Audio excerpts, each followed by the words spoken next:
Ito po. Try natin i-check. Yung itlog na pinag-debate ng kapatid ko. Oops. December 23 yata. Kung din-start ito pa-incubate dito. Naririnig na ako kaninang sumisiyap eh. Tignan natin.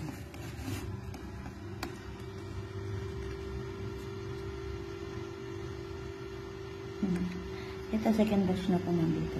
Yung tatlo sa dulo. Tsaka yung isa may sulat na 50-50. Isa naman may 50-50. Yan yung first batch. Ito, may tapos hapon. Sample natin. Dito.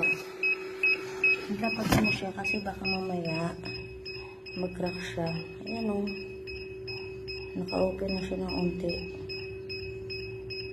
At naibig siya sa roller. Kaya nilapag ko na. Excited ako makita.